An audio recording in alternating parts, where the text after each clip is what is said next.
She didn't ask for a stranger to walk out of a dust storm. She didn't ask for the silence he carried or the scars he didn't name. But when you're raising a boy alone on a dying stretch of land, sometimes the quiet ones are the ones who stay.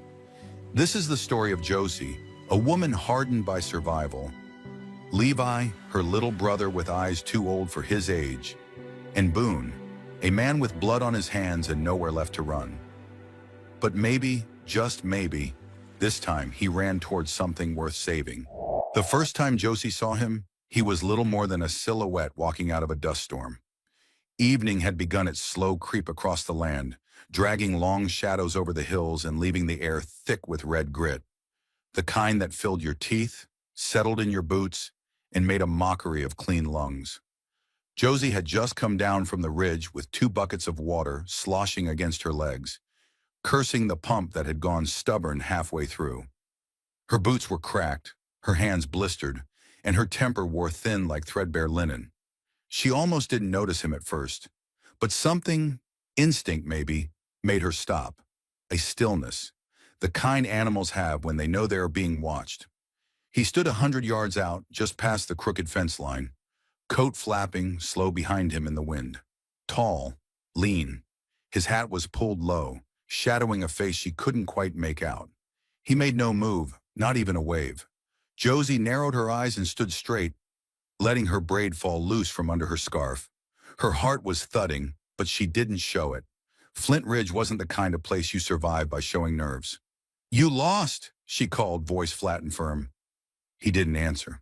She set the buckets down slowly, her right hand brushing against the handle of the hunting knife she kept strapped to her thigh. Her father had taught her to speak polite to strangers, but not to trust them, especially not the ones who showed up out of nowhere with no horse, no wagon, and eyes like they belonged to something half-starved and half-dead. Then he raised one hand, not high, just enough. A tired gesture, more surrender than greeting. "I'm not here to cause trouble," he said finally. His voice was rough and low, like gravel dragged over old wood. "That what the last one said?" Josie replied. He tilted his head. "What happened to the last one?" She took a step forward. "Buried him." A pause. The wind tugged at the dust between them.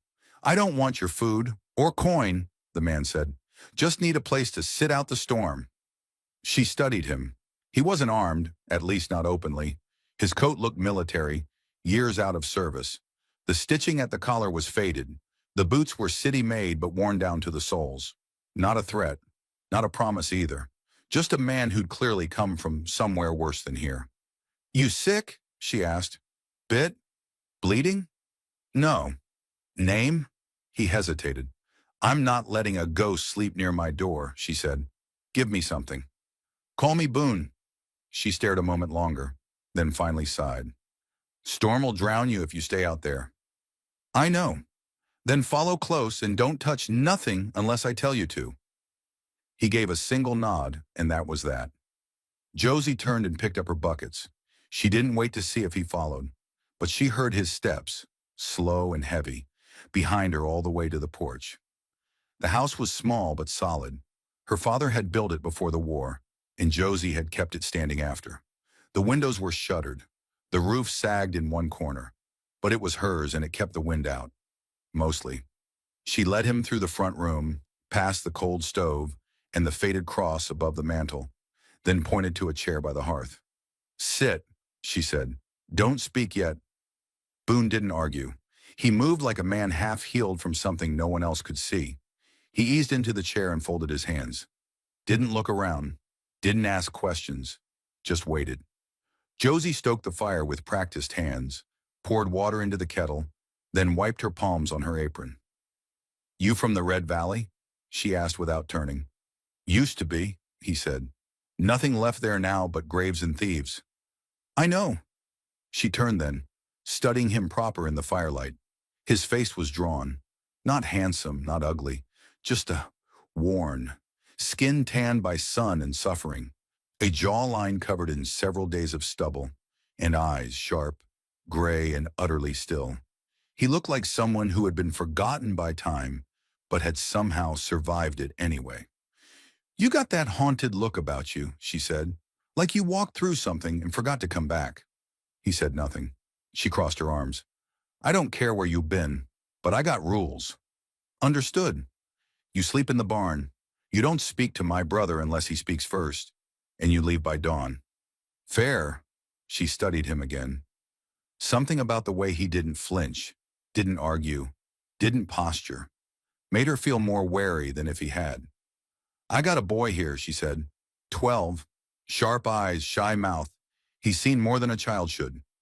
Boone's gaze lifted slightly. I won't cause harm. You cause anything, I'll shoot first. I believe you. A silence fell between them again, broken only by the kettle's slow boil. She poured him a cup of water. No whiskey, no coffee, just warm and plain. Boone accepted it with both hands. Thank you. The words were simple, quiet, but there was a weight behind them. Josie didn't answer. She sat across from him and leaned back, letting the fire warm her knees. For a while, neither of them spoke. The storm outside howled and scratched at the windows, angry and aimless. And inside, two strangers sat beneath a roof that had held too many ghosts. When Boone finally rose to take his place in the barn, he didn't say goodnight, and Josie didn't offer one. But as she locked the door behind him and checked her rifle once more, she felt something shift. Not trust, not yet, but maybe the first breath of something quieter than fear. Something like stillness, something like beginning. The storm passed some time before dawn, leaving behind a silence too thick to be peaceful. Josie woke to the sharp creak of shifting wood above her and the far-off drip of rainwater tapping into a rusted basin outside. She blinked in the gray light, hand instinctively reaching for the rifle she kept propped against the wall beside her cot. It wasn't there. Her breath hitched. Then she remembered. She'd left it at the barn. She stood quickly, boots scraping against the wood floor, and moved toward the door, pausing only to check her brother's cot. Levi was still asleep, face slack in the way only children could manage after a hard day. One arm dangled off the side, his fingers twitching faintly in a dream. Josie stepped outside, the air sharp with the smell of wet dust and smoke from a branch fire that had flared up sometime in the night. The clouds had broken but hadn't gone far. They hung low and swollen over the ridgeline, as if unsure whether to leave or try again. She walked with practiced quiet, her steps light but alert. It wasn't just the rifle that had her on edge. It was the man, Boone. She hadn't heard a sound from the barn since she'd shut him in the night before. But silence never meant safety. Not in Josie's experience. Not since their father's death. Not since the town had turned its back. She opened the barn door slowly. He was still there. Boone sat in the straw near the wall, his back to the post, legs stretched out, one hand cradling the injured side of his rib cage.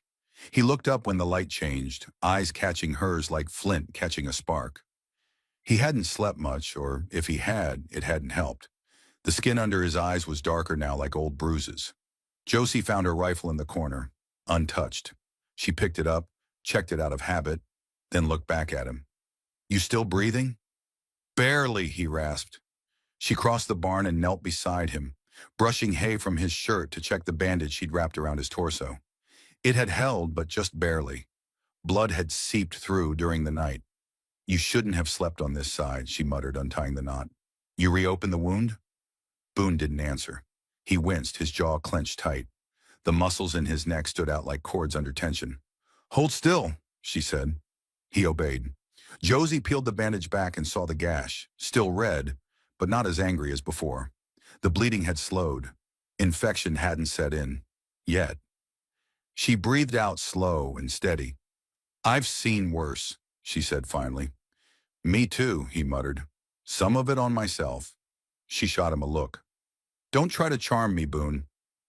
Won't work. He smiled just slightly, winced again, and said nothing. She reached for her satchel, pulling out a fresh strip of cloth, her mother's stitching still visible along the hem. Boone noticed it, but said nothing. Where were you headed? She asked, not looking up as she worked. Anywhere with water and less wind. You didn't think to stop before you started bleeding all over my barn? I didn't plan on bleeding, he said, but plans don't tend to ask permission before they fall apart. She paused, eyes narrowing. You talk like a man who's run before? Boone met her gaze. You talk like a woman who doesn't believe in second chances. Josie didn't reply. She finished the bandage, tightened it, and sat back on her heels. Come inside when you can stand, she said finally. I'll make coffee. She stood, paused in the doorway, then added, Don't try anything. He didn't smile. Not in the mood for dying today.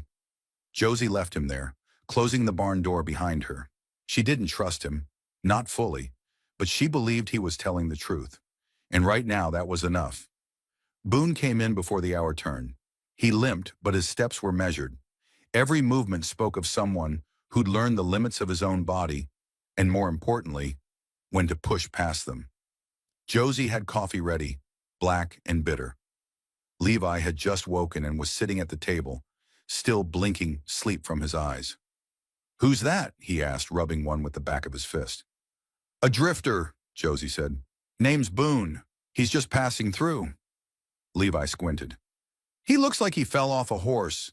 Boone gave the boy a half smile. Something like that. Do you know how to whittle? Levi asked, too curious for his own good. Levi, Josie warned, but Boone shook his head. It's all right, he said. Yeah, I know how. Used to make animals for my sister when I was a kid. You have a sister? Had, Boone said softly.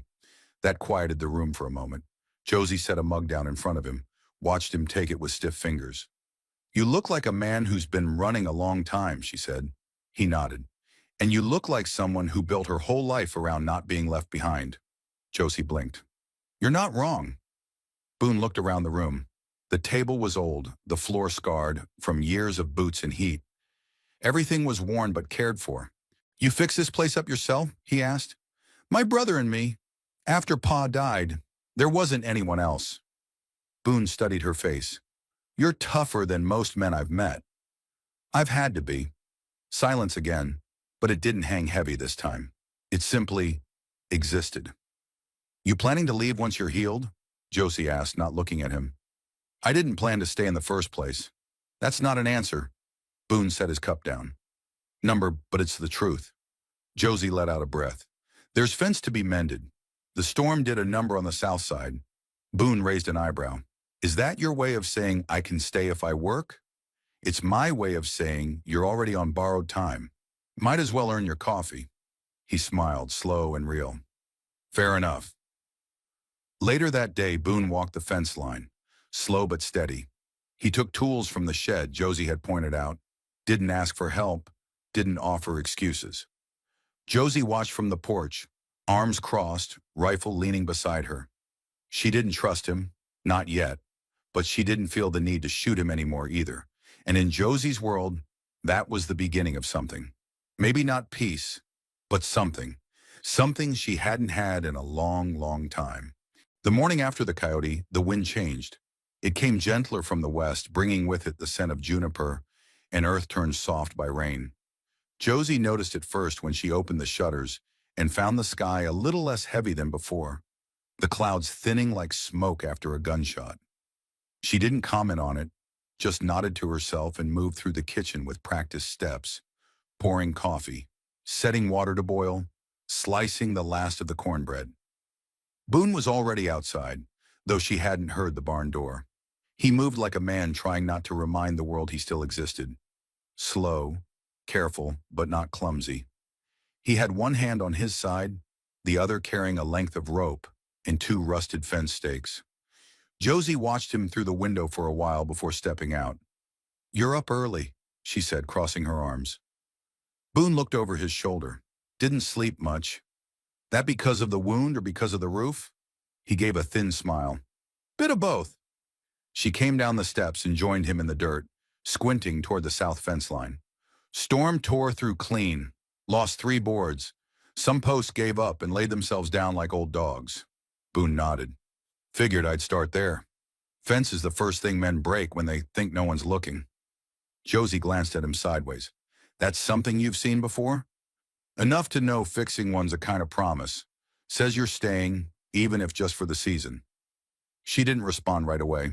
Instead, she took one of the stakes from his hand. Come on, then. If you're staying, you're working. Boone followed, quiet but steady. His limp was still pronounced, but his balance had returned. He didn't complain when the slope got steeper or when his hand blistered against the hammer. Josie offered him gloves. He refused. She didn't insist. They worked until noon in companionable silence, broken only by the rhythmic thud of the mallet, the creak of dry boards being wrestled into place, and the occasional rustle of prairie birds disturbed from their nests. "You always this stubborn?" Josie asked as they paused for water. Boone took the canteen she handed him and drank deep. "Only when someone tries to tell me I should rest." She shook her head, not without a trace of amusement. "You're gonna tear your stitches. Pain lets me know I'm not dead. Sounds like something a man says when he don't want to admit he's hurting." Boone leaned on the fence, watching the wind comb through tall grass. "Maybe, or maybe I've learned that resting too long makes it harder to get up." Josie didn't argue. She'd felt that truth in her bones more times than she could count. Back at the house, Levi had turned the table into a battlefield of shavings and scraps. Josie frowned at the mess, but before she could scold, Boone stepped in and gently moved the boy's hand away from a too-dull blade. "You'll split the grain that way," he said. "Let me show you." Levi brightened instantly and leaned close as Boone took the carving in hand. Together they worked over the edge, Boone's voice low and calm, Levi's questions tumbling out one after another like stones in a creek. Josie watched from the doorway, arms crossed, unsure whether to be annoyed or relieved. "He's too trusting," she muttered. Boone didn't look up. "He's young. That's different. Still dangerous. Better to learn what to do with trust than how to lose it." She had no answer for that, not one that wouldn't cost more than it was worth. That evening, as the sky burned orange and the shadows pulled long across the field, Josie found herself sitting beside Boone on the porch again.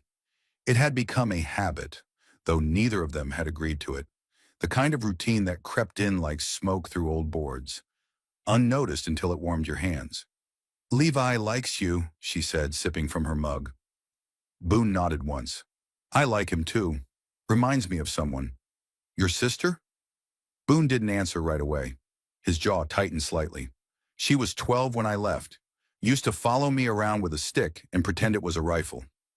Josie smiled faintly. "Sounds familiar." She had this laugh. Came from her belly. You couldn't stay mad when you heard it.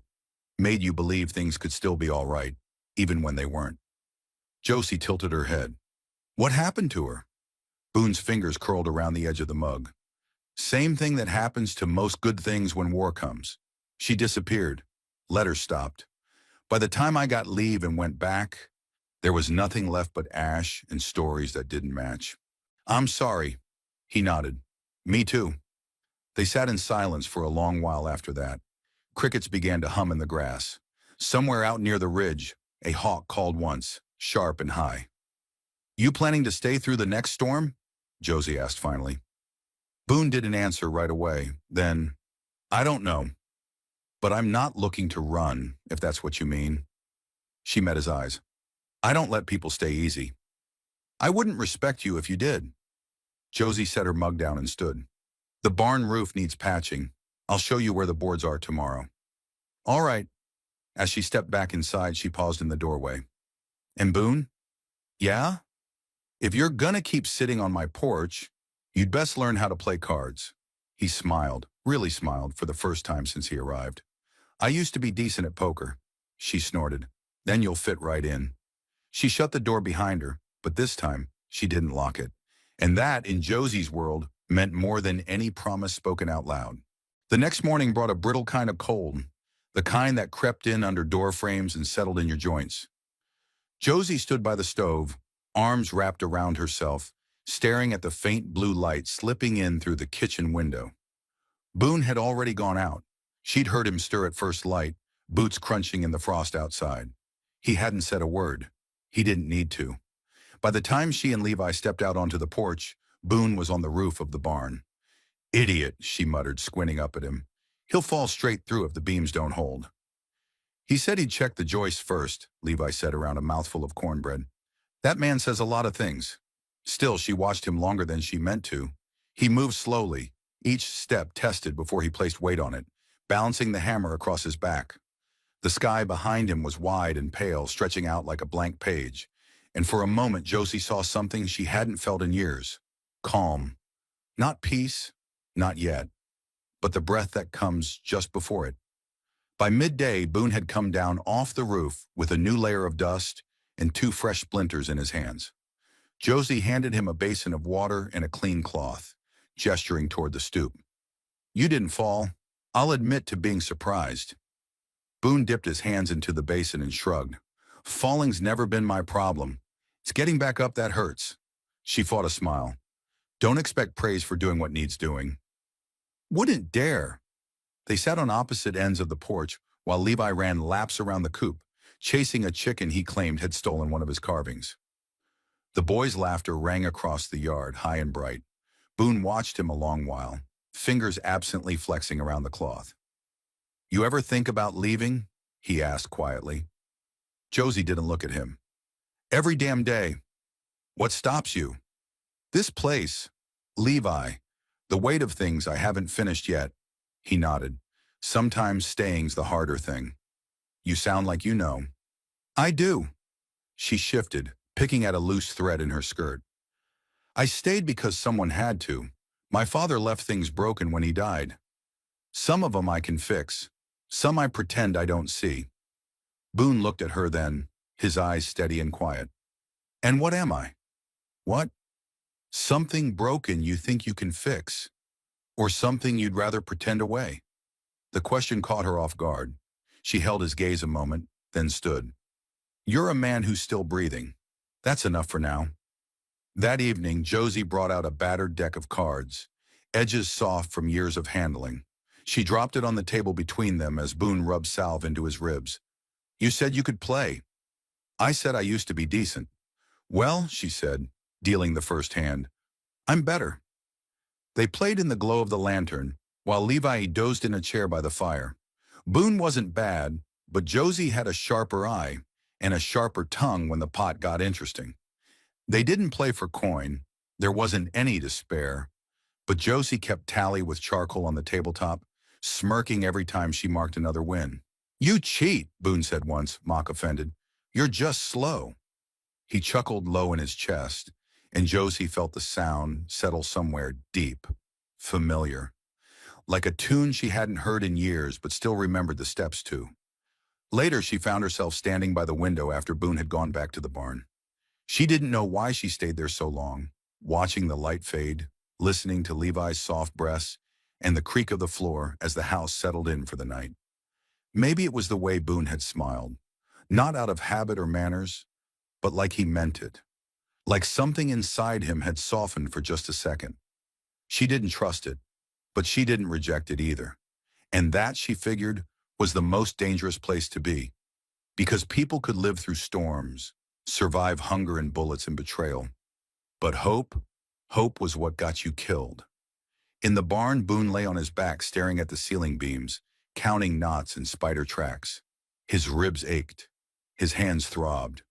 But he couldn't stop thinking about Josie's voice, dry as dust and twice as sharp. The way she'd laughed, just once, when Levi tried to bluff a pair of sevens. The flicker of something behind her eyes when he'd asked if she wanted to leave. She was strong in the way that broken branches still held birds. Not fragile, just bent by too many winters. He liked that. He feared it too, because Boone knew the kind of man he'd been, and he wasn't sure she could survive him if he ever became that man again. 2 more days passed, the kind of days that didn't scream or stumble, but slid quietly into each other like worn stones in a stream bed. Josie and Boone worked the land side by side, though neither ever said they were doing so together. Josie still woke before dawn, still checked the rifle first thing, still stood on the porch long enough to read the sky before coffee. But there were small shifts. Boone didn't wait for orders anymore. He knew what needed doing and did it. Josie didn't flinch when he entered the kitchen unannounced. And Levi? Levi had taken to following Boone like a shadow with questions for legs. Why do you always tie the rope like that? Because it holds. Who taught you? Someone who didn't live long. Do you miss them? A pause. Every day. Josie listened to that from the other side of the shed wall, pretending to organize tools she already knew were in place. Boone's voice didn't rise or fall. It just settled.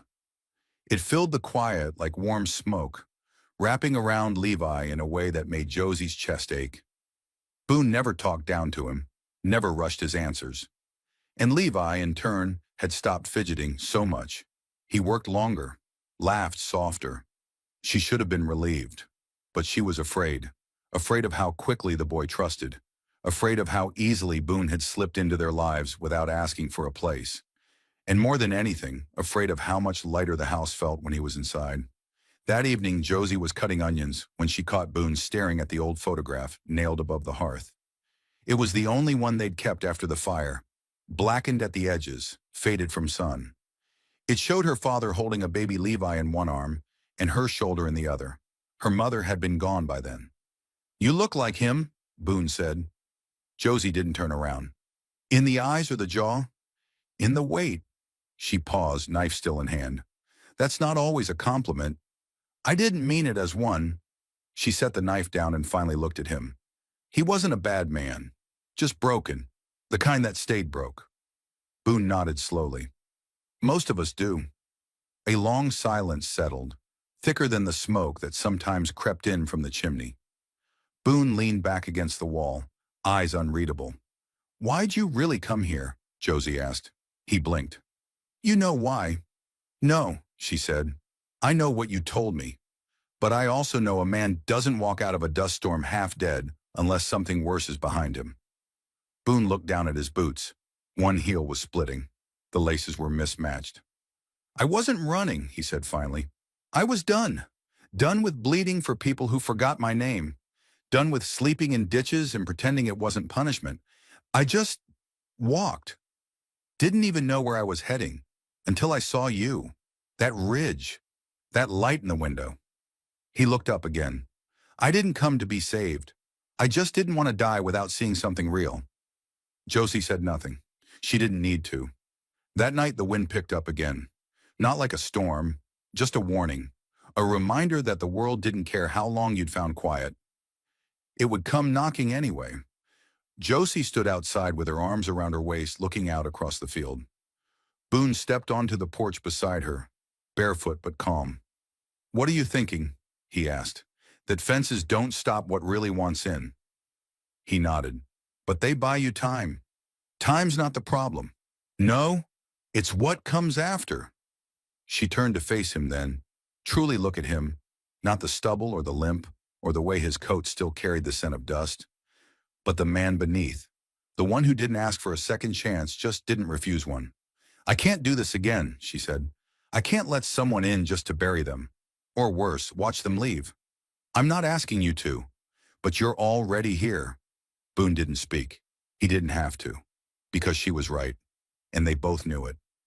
Boone didn't sleep in the barn that night. Josie didn't offer the bed, and he didn't ask.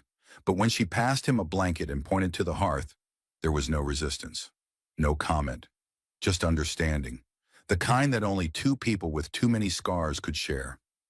She stayed up late, listening to the fire crackle, watching the light dance on the beams above. Boone lay still on the rug, one hand behind his head, eyes open but quiet. "You always this still?" she asked from the rocking chair. "Only when I want to be heard." "What do you want me to hear?" Boone turned his head, met her gaze. "That I'm not the man I used to be, but I'm still learning how to be the one I want." Josie closed her eyes. "Then I hope we've got time." Neither of them said goodnight. They didn't have to. In the morning, something shifted again. It wasn't spoken, but it was understood. Boone moved more freely through the house. Josie poured him coffee without asking how he liked it. Levi handed him his favorite carving, an eagle with one wing larger than the other, and said, "For luck." No one mentioned how the place felt fuller, or how Josie had started sleeping through the night again, or how Boone's limp had faded enough to be forgotten. But it was there, in the way Josie let her hair down near sunset, in the way Boone sat at the table with both hands visible, in the way Levi whittled in silence, looking up only to check they were still nearby. It wasn't love, not yet, but it was something. And in Flint Ridge, something was more than most folks ever got. The sun rose slow on the final morning, slanting gold across the valley like a hand smoothing a worn quilt. Josie stood barefoot on the porch with her arms folded, watching the frost melt in thin lines across the barn roof. She'd always liked this hour, the hush before Levi woke, before the work began, the way the land held its breath like it might give her a different answer this time. But today the quiet pressed different. There was a tension in it, a pause before a word you don't want to say.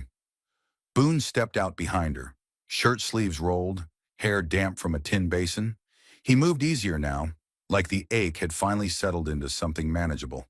"I fixed the paddock gate," he said softly. "I saw," she answered, still looking at the ridge. They stood like that a moment, side by side, the silence between them no longer hostile.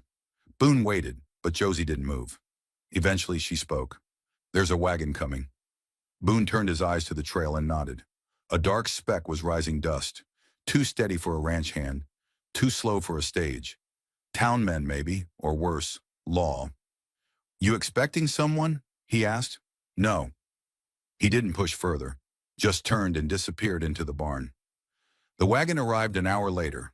Two men, one older, in a black coat and bowler hat that looked borrowed from a better time. The other younger, face lean and mean, rifle slung too casual over one shoulder. Josie stepped down from the porch and stood her ground. Levi stayed inside. Boone was nowhere in sight. "Morning," the older man called, voice smooth as polished stone. "This the Flint property?" "It is," Josie replied, chin high. He tipped his hat. "Pleasure. Name's Tiller. I represent interests out of Laramie. Land buyers mostly. Folks looking to reclaim abandoned holdings. This land's not abandoned. Didn't say it was. But our records show your father defaulted on certain notes before his passing." Josie's eyes narrowed. "We settled that." "Funny thing about debt," Tiller said, smiling. "It tends to ripple." The younger man leaned forward in his seat. "That barn out back, yours too?" "It is." "Stranger sleeping there?" he asked. Josie's heart kicked once. Hard. "Why?" Tiller held up a gloved hand. Now. No accusations. We've just heard rumors is all. Army deserters, wanted men passing through these parts. There's a bounty board in Casper says there's a man matches a certain description. Tall, dark coat, wound on the side. "I haven't seen any such man," Josie said flatly. Tiller's smile tightened. "That's so?" "Yup." The men exchanged a glance. The younger one dismounted, moving toward the barn. Josie stepped in front of him. "You got a warrant?" "Don't need one to look," he said. Boone's voice cut across the yard like a blade. "Don't take another step." He stood at the corner of the house now, rifle in hand. Not raised, not shaking, but there. His stance was solid, his jaw set. The younger man froze. Tiller chuckled. "Well, would you look at that? Seems we found our mystery guest." Boone said nothing. Tiller adjusted his gloves. "You Boone Maddox?" Boone's eyes didn't blink. "I was. That name's worth $400 dead or alive." "I'm aware." "Then why not run?" Boone's gaze flicked to Josie. Just once. Then back. "Because I'm tired of running." Tiller sighed. "Well, Mr. Maddox, I'm afraid I've got business to tend. You'll come quietly?" Boone lowered the rifle. "I will, but only if the boy and the woman are left alone. They're not our concern." Boone stepped forward slowly, hands now empty. Josie's voice cracked like thunder. "Don't you dare!" Boone paused. "This isn't your fight." "The hell it isn't," she said, stepping beside him. "Josie, you think you just get to fix the roof, teach Levi to whittle, and then hand yourself over like none of it matters? Like we don't?" Tiller frowned. "This really isn't necessary." "You shut up," she snapped, then looked at Boone, voice lowering. "If they take you, that's another grave Levi has to learn to live with. And I'm done bearing good men because the bad ones wear better boots." Boone's breath caught. Something in his face crumbled and rebuilt itself in a second. Tiller gestured. "We don't want blood." Josie raised her rifle. "Then ride on." The younger man looked ready to draw, but Tiller stopped him with a sharp gesture. He studied Boone, then Josie, then the house behind them. Finally he sighed. "This valley's not worth it." And with that, they turned the wagon around and disappeared in a trail of dust. Hours later, Boone sat on the porch steps with his hands dangling between his knees. Josie stood behind him, arms crossed. Neither of them had said much. Levy was asleep inside, a wood carving clutched in one hand. "You should have let me go," Boone said. "No," Josie said. "You don't even know what I did. You helped a wounded woman on a battlefield once, risked your rank for her, took a bullet for a cause your captain didn't believe in. I know because I asked Levi to bring me your coat." Boone looked up, startled. "Inside stitching," she said. "Name, regiment, everything." He said nothing. "I read the rest of the story in your scars." Boone swallowed. "That wasn't the only thing I did." "No," she said gently, "but it's enough for me." That night she left the door open. Boone didn't sleep by the hearth. He took the chair at the kitchen table, sat there in the low light while Josie swept and folded, and they didn't talk much. But the room felt whole in a way it never had before. When Levi woke in the dark, crying from a dream, it was Boone who reached him first, whispering low until the boy calmed. And when Josie stepped into the doorway and saw them, Boone seated beside the bed, Levi's hand curled in his, she didn't speak. She just nodded, because something had changed, not loudly, not all at once, but like winter turning to spring, like a house no longer haunted, like family beginning. In a world where trust is as rare as rain and second chances even rarer, Josie didn't just keep her home standing, she built something new inside it. Boone wasn't a hero when he walked onto that land. He was a shadow. But by the end, he became something more than a name with a price. He became the man a boy looked up to and a woman finally let stay. If this story moved you, if you saw yourself in Josie's fight, Levi's hope, or Boone's quiet redemption, leave us a comment. Tell us, would you have let him in? Would you have fought to keep him? Or would you have done what Josie did? Risk the little piece you had for the family you didn't know you were waiting for? We read every word, so go ahead, speak your heart. The porch light's still on.